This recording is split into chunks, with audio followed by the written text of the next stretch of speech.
Hello everyone, welcome back to my channel. आज मैं आपको ले जा रही हूँ मेक्सिको सिटी के इतिहास दिखाने। मेक्सिको सिटी से ऑलमोस्ट 1 आवर की दूरी पर है एक एंशिएंट सिटी जिसका नाम है टियोतिहाकन, जिसे देवताओं का जन्म स्थान भी कहते हैं। ये बहुत ही पुरानी और ब्यूटीफुल सिटी है। कहते हैं ये कम से कम 2000 साल पुरानी सिटी है। इसे किसने बनाया है ये आज तक रहस्य बना हुआ है।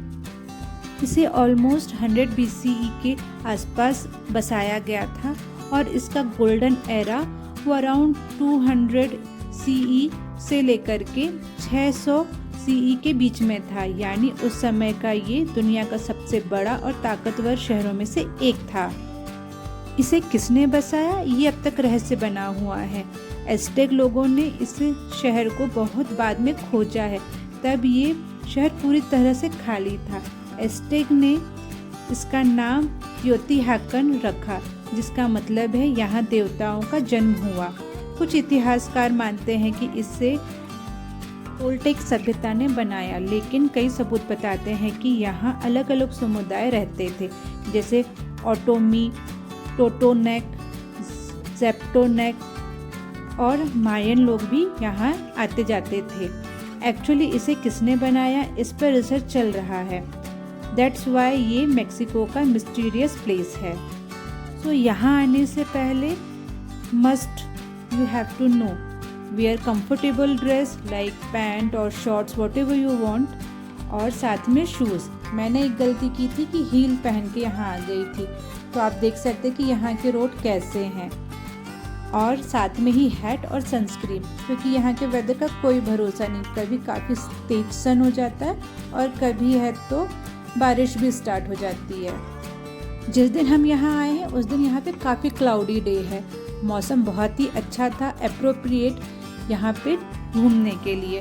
ना ही सन तेज था, ना ही यहाँ पे बारिश हो रही थी। I think this is the best time जब आप यहाँ पे विज़िट कर सकते हैं। हर तरफ काफ़ी ग्रीनरी थी, बहुत सारे ब्यूटीफुल फूल खिले हुए थे और हमने काफ़ी सारे शॉट्स बनाए यहाँ पे और बहुत ही एस्थेटिक वीडियोस भी शूट किया। वैसे आप यहाँ पे अलग अलग गेटों से एंट्री ले सकते हैं, लेकिन सबसे फेमस है यहाँ का गेट नंबर 1, क्योंकि यहाँ से सबसे पास में सन पिरामिड। सन पिरामिड सबसे फेमस और सबसे बड़ा है। आप यहाँ आने के लिए ऊबर हायर कर सकते हैं, जो कि ऑलमोस्ट 200 to 300 पैसों चार्ज करता है, और रिटर्न का कभी कभी चार्जेस बढ़ जाते हैं। बेस्ट टाइम है यहाँ विजिट करने के लिए मॉर्निंग का। यहाँ हमने देखा एवेन्यू ऑफ डेड, यानी मृतकों का रास्ता। टियोतिहाकन से सबसे लंबी सड़क करीब 2.5 किलोमीटर है। दोनों तरफ छोटे छोटे मंदिर, प्लेटफॉर्म और रिहायशी परिसर देखने को आपको मिलेगा। यहाँ पे आपको काफ़ी सारे लोकल स्मॉल वेंडर भी मिल जाएंगे जो दोनों तरफ अपने प्रोडक्ट बेच रहे हैं, जो कि लोकल होंगे। आप यहाँ से खरीद सकते हैं पुरानी मूर्तियाँ, एज़टेक कैलेंडर जो कि लावा के पत्थर से बनी होती है। फिर हमने देखा सन पिरामिड, ये सबसे बड़ा और फेमस पिरामिड है। यू कैन क्लाइम, और आप क्लाइम करने के बाद पूरा एंशिएंट सिटी को भी देख सकते हैं। बट क्लाइम करना इतना आसान नहीं होगा क्योंकि ये काफ़ी डिफ़िकल्ट था। आप देख सकते हैं यहाँ पे छोटी छोटी शॉप लगा के बैठे हुए हैं। आपको अगर यहाँ से कुछ बाय करना तो आप कर सकते हैं, बट यूजुअली वो बहुत ज़्यादा चार्ज भी करते हैं। मौसम इतना ब्यूटीफुल हो गया था, हमने बहुत सारे फ़ोटोज़ वीडियोज़ लिए और फाइनली मेरी डॉटर को ऊपर क्लाइम करना था, तो मेरी डॉटर और मेरे हस्बैंड ने क्लाइम भी ऊपर किया। पर ये आप देख सकते हैं कितना डिफ़िकल्ट है ऊपर क्लाइम करना। वैसे यहाँ की जो टिकट है जो आप गेट से ले सकते हैं 90 पैसों पर पर्सन, जो कि वर्थ इट है। यहाँ पे जो सबसे खूबसूरत मुझे लगा यहाँ की साफ़ सफाई और क्लीनिनेस। आप देख सकते हैं कि इन्होंने कितनी खूबसूरती से अपनी धरोहर को मेंटेन करके रखा है। एज ए इंडियन मुझे ये लगता है कि हमें भी अपनी धरोहर को इसी तरीके से सम्मान देना चाहिए और ऐसे ही मेंटेन करके रखना चाहिए।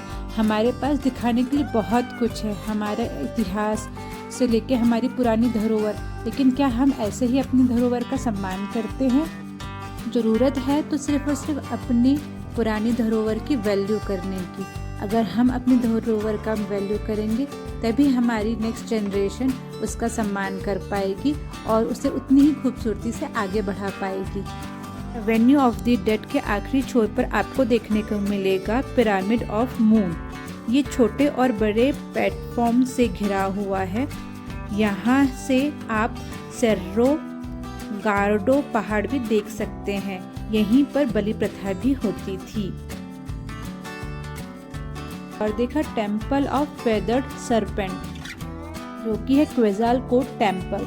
यहाँ आपको पत्थर से बनी सर्प और देवता क्वेज़ालकोट की मूर्तियां देखने को मिलेगी।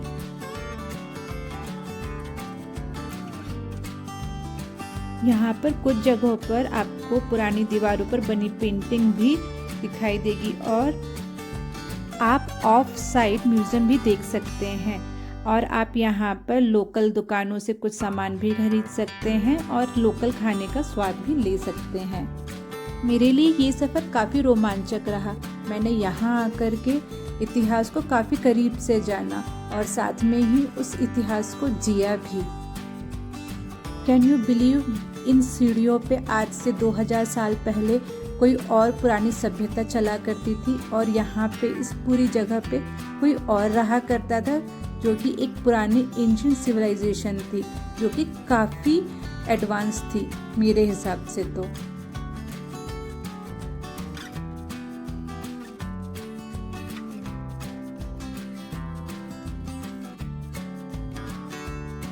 दो 2000 साल पुराना ये स्ट्रक्चर और ये सिटी आज भी एक कहानी सुनाती है। कहानी उन लोगों की, उन मिस्टीरियस लोगों की जिन्होंने इसे बनाया, जो लोग यहाँ रहते थे।